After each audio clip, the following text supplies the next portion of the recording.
भारत का भूगोल। Hello guys, नमस्कार, welcome back. UPSC question bank commission के द्वारा पूछे गए जितने भी क्वेश्चन हैं उसमें विश्व का भूगोल हम लोग कर चुके हैं। उसके प्लेलिस्ट में आप जाकर देख सकते हैं।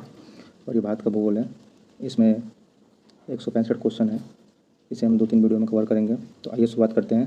भारत का भूगोल, ये जितने भी अपकमिंग एग्जाम है उसमें इसके इर्द गिर्द क्वेश्चन आपको मिलेंगे। तो क्वेश्चन नंबर 1 से शुरुआत करते हैं। भारत का विस्तार है, भारत विस्तृत है कहाँ से कहाँ तक, तो इसमें कोई भी ऑप्शन सही नहीं है। तो भारत की मुख्य भूमि का विस्तार जो है उत्तर पूर्वी, आप जानते हैं कि भारत यहाँ पर स्थित है, नॉर्थ ईस्ट गोलार्ध में, हेमिस्फीयर में 8 डिग्री 4 मिनट से लेकर 37 डिग्री 6 मिनट, और इसका देशांतर जो है 68 डिग्री 7 मिनट पूर्व से लेकर 97 डिग्री 25 मिनट तक स्थित है। हम लोग बेसिक वाले जो कॉन्सेप्ट है उसमें इसको क्लियर कर चुके हैं। बेसिक क्वेश्चन है क्वेश्चन नंबर 2। भारत का क्षेत्रफल संसार के क्षेत्रफल का 2.4% है, परंतु इसकी संपूर्ण मानव जाति का 17% जनसंख्या है। ठीक है, जनसंख्या कितना है पूरे का 17%, और क्षेत्रफल जो है 2.4% है। और 2.42 जो है हीरे का अपवर्तनांक होता है, जो कि जिसको हम रिफ्रैक्टिव इंडेक्स बोलते हैं। ठीक है, तो हमारा भारत हीरे से कम नहीं है। 3 नंबर क्वेश्चन। IST भारतीय प्रमाणिक समय एवं ग्रीनविच GMT में अंतर पाया जाता है कितना? तो ये होता है, ये प्लस में है, ईस्ट की तरफ जाइएगा तो प्लस, वेस्ट में माइनस, तो 5.5 घंटे आगे है। 4 नंबर क्वेश्चन। हुंड्रू प्रपात निर्मित है, तो ये आपका स्वर्णरेखा नदी पे है हुंड्रू जलप्रपात। हुंड्रू जलप्रपात रांची से 45 किलोमीटर दूरी पर स्वर्णरेखा नदी पर स्थित है, और स्वर्णरेखा जो है जमशेदपुर के किनारे स्थित है।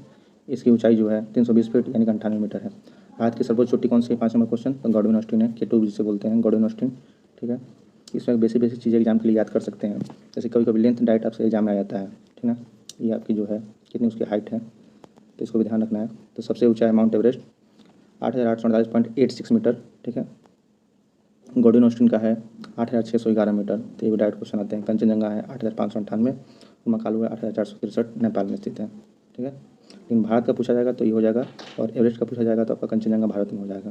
ठीक है, यहाँ पर लिखा हुआ भी है कि स्पष्ट है गॉडविन ऑस्टिन भारत की सर्वोच्च पर्वत चोटी, भारत की। ठीक, ये भारत के केंद्र शासित प्रदेश लद्दाख में है। इस क्षेत्र पर पाकिस्तान का अवैध कब्जा है। 6 नंबर क्वेश्चन।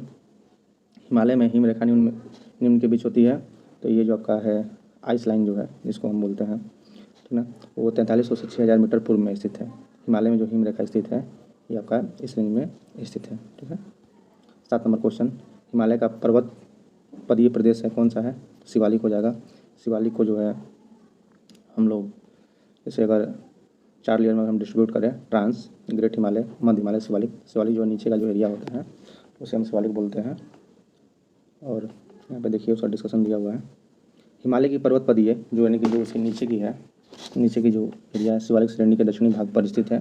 ये हिमालय की सबसे दक्षिणी श्रेणी है, सबसे अंतिम है और सबसे नवीनतम भी है, सबसे नया भी है। शिवालिक के उत्तरी ढालों तथा लघु हिमालय और दक्षिणी ढालों के मध्य अनेक चौरस तल वाली सनात्मक घाटियाँ स्थित है। तो इसमें सीधा याद रखना है कि शिवालिक जो है आपका सबसे नीचे का है। ठीक है, शिवालिक श्रेणी का निर्माण हुआ है, कब हुआ है? तो ये आपका देखिए सेनोजोइक एरा में हुआ है। ठीक है, सेनोजोइक एरा में।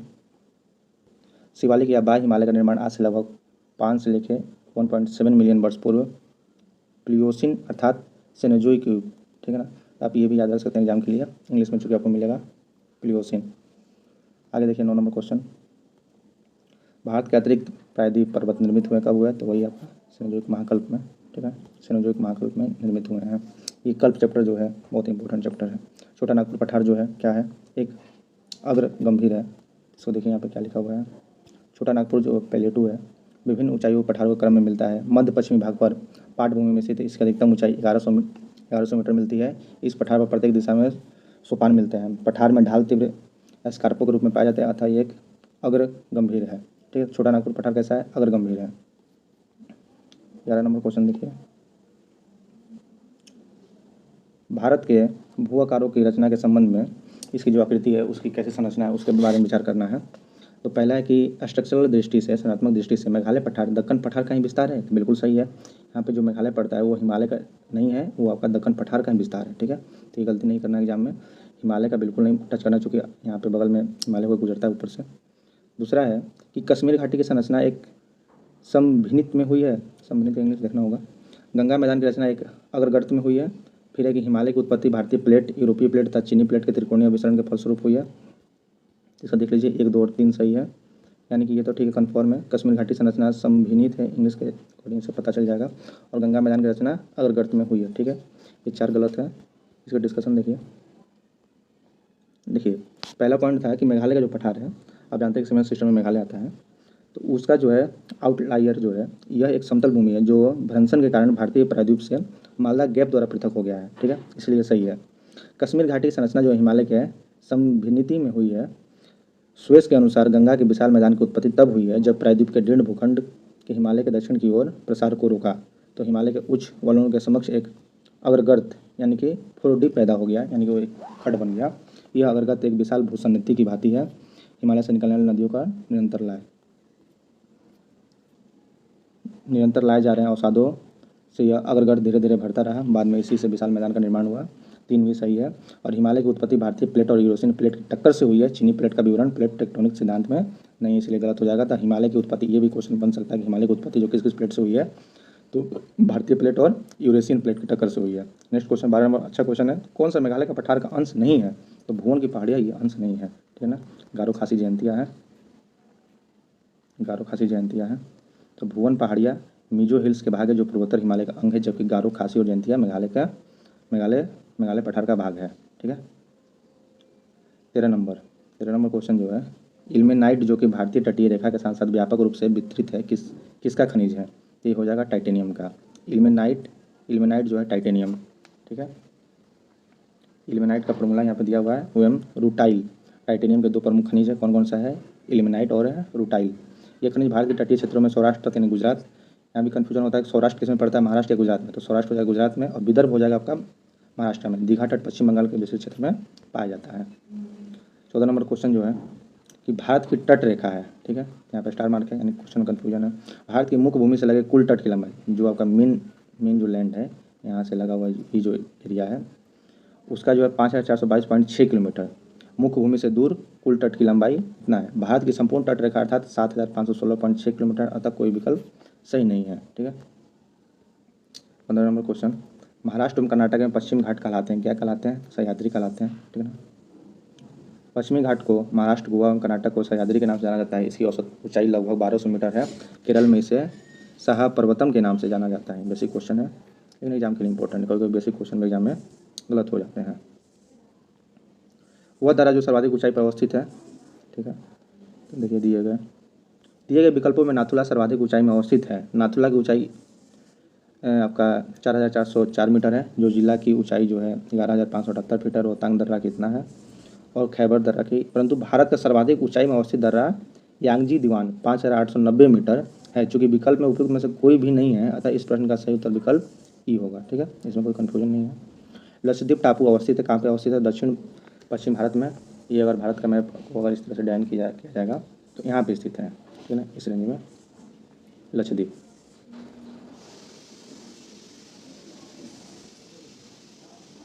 18 नंबर क्वेश्चन, द्वीपों का समूह लक्षद्वीप प्रवाल उत्पत्ति है, उसी से बना है, प्रवाल भित्ति से।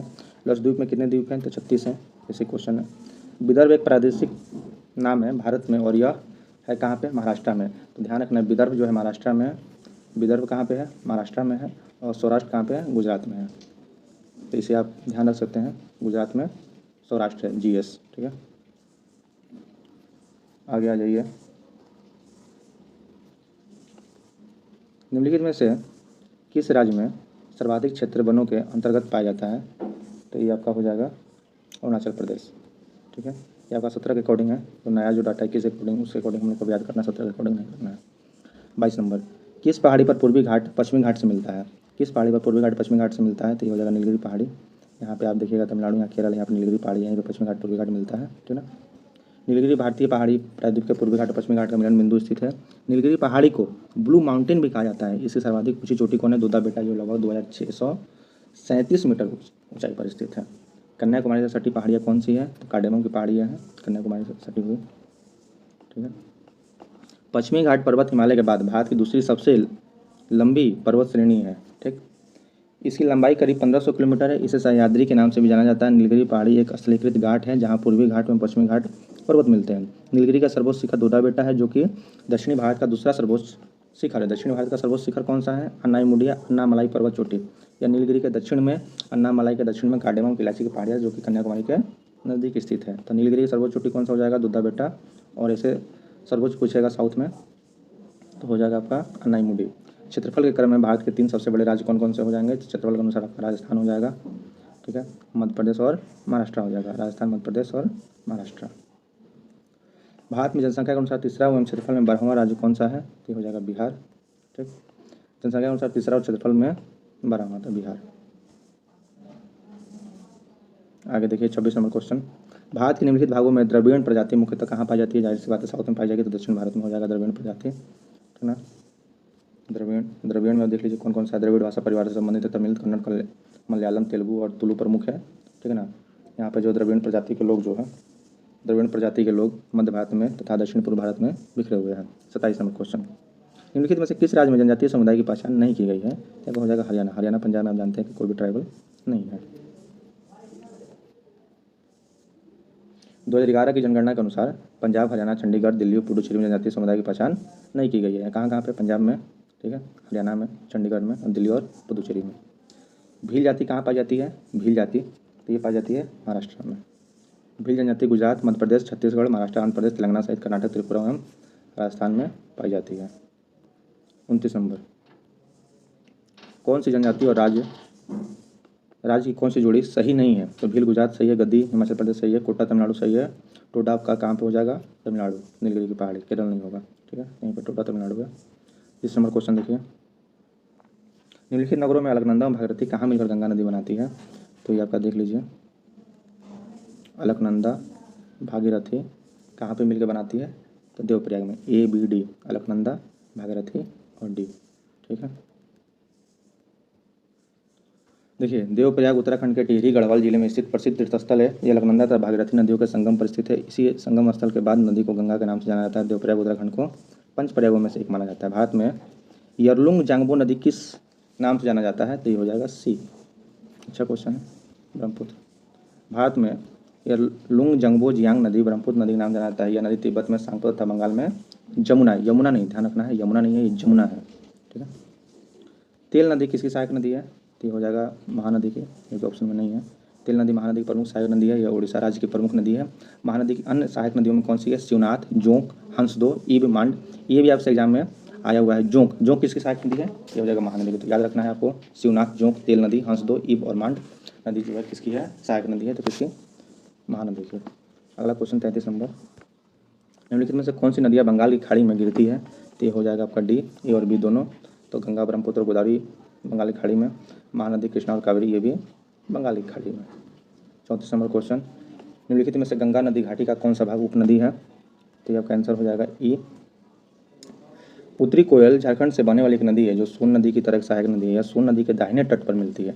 सोन नदी दक्षिणी भाग में गंगा से मिलने वाली दूसरी सबसे बड़ी, पहली यमुना सहायक नदी है, ठीक है। पहली जो है यमुना सहायक नदी है जो पाटन के पास गंगा में मिलती है। दक्षिणी कोयल नदी झारखंड व उड़ीसा में प्रवाहित होती है। दक्षिणी कोयल नदी जो है झारखंड में उड़ीसा में प्रवाहित होती है, ध्यान रखना है। दक्षिणी कोयल नदी उत्तरी कारू नदी के साथ मिलकर कोयल नदी का निर्माण में प्रवाहित होती है, जो उड़ीसा के राउरकेला के पास, राउरकेला में आप जानते हैं इस्पात संयंत्र है और ये जो कि जर्मनी की मदद से बनाया गया था, के पास शंख नदी से मिलकर ब्राह्मणी नदी के नाम से प्रवाहित होती है। और आप जानते हैं कि द्वितीय पंचवर्षीय योजना में जो है बहुत सारे इंडस्ट्री लगाए गए थे, जिसमें से राउरकेला था, ठीक। फिर आपका है ब्राकर नदी दामोदर नदी की मुख्य सहायक नदी है। ब्राकर नदी जो है दामोदर नदी की मुख्य सहायक नदी है। हर लाइन एक इंपॉर्टेंट क्वेश्चन एग्जाम के लिए। जो झारखंड के कोडरमा पहाड़ से निकलकर हजारीबाग होते हुए दामोदर नदी में मिलती है, दामोदर हुगली नदी से मिलती है। इस प्रकार ब्राकर और उत्तरी कोयल गंगा नदी घाटी की उपनदी है। इस तरह प्रश्न का सही उत्तर विकल्प E है, ठीक है। अब जानते हैं बीपीएससी में बहुत सारे क्वेश्चन का जो आंसर है वो चैलेंज हो जाता है कोर्ट में।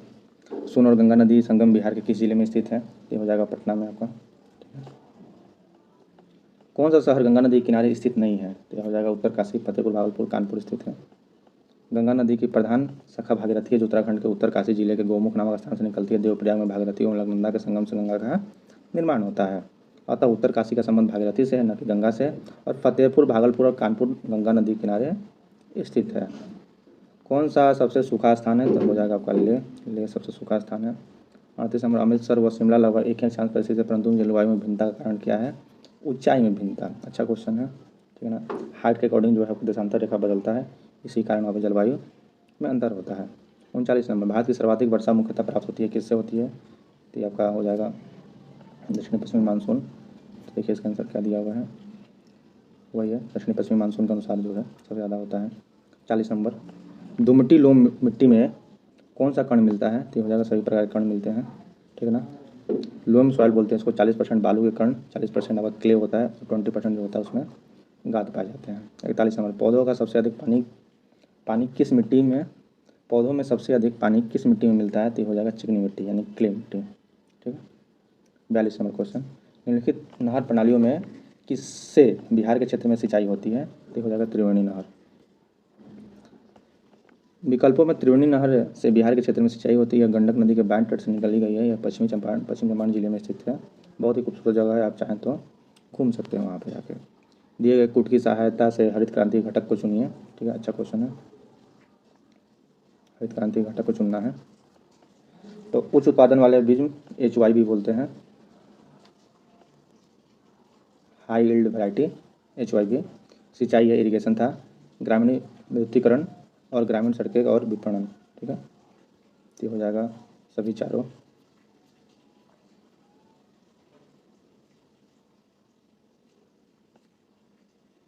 नेक्स्ट क्वेश्चन है, निम्न से कौन सी कृषि में उत्पादकता बढ़ाए रखने का रास्ता है? तो इनमें से कोई नहीं दे रहा ऑप्शन में। भारत में 60-70 के दशक में बीज, खाद, सिंचाई, कीटनाशक और पादप संरक्षण तकनीकों का उत्पादन, इसमें देश में हरित क्रांति का सूत्रपात हुआ था।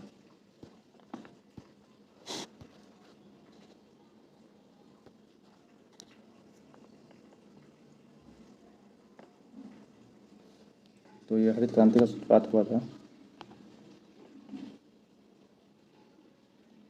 निम्नलिखित में से 44 नंबर क्वेश्चन जो था कि कौन सी कृषि में उत्पादकता बढ़ाने का रास्ता है? तो यहाँ पे है कि सभी उपयुक्त विकल्पों में से दिए गए सभी उपाय कृषि उत्पादकता बढ़ाने का रास्ता है, यानी कि हो जाएगा सभी। आपका कुशल सिंचाई, कीटनाशकों का प्रयोग, गुणवत्तापूर्ण उर्वरकों का प्रयोग। इन दोनों से क्रांति का संबंध किससे है? तो उपरोक्त सभी से है। 2000 में केंद्र सरकार ने नई राष्ट्रीय कृषि नीति की घोषणा की थी, इसमें इन दोनों से क्रांति की परिकल्पना प्रस्तुत की गई थी। इसके अंतर्गत प्रत्यक्ष या अप्रत्यक्ष रूप से कृषि के क्षेत्र में संबंधित सभी क्रांतियों के शामिल किया गया है, जैसे हरित क्रांति, श्वेत क्रांति, पीली, लाल, सुनहरी क्रांति, रजत क्रांति, ठीक है। काली क्रांति का संबंध किससे? कच्चा तेल उत्पादन से है, ठीक। काली क्रांति का संबंध जो है कच्चा तेल उत्पादन से है। अन्य प्रमुख क्रांतियों तथा उनके उत्पादन इस प्रकार हैं, गुलाबी क्रांति प्याज से, नीली क्रांति मछली से, हरित क्रांति खदान से, लाल क्रांति मांस टमाटर से और पीली क्रांति दलहन से। तो इसी साथ ही कमीशन का क्वेश्चन है, आप देखते रहें। इसे हम दो या तीन वीडियो में कवर कर लेंगे। 46 क्वेश्चन हो गए अप्रोक्स, ठीक है। तो देखते रहें चैनल GS स्पिरिट, और मिलते हैं अगले वीडियो में। बहुत बहुत धन्यवाद।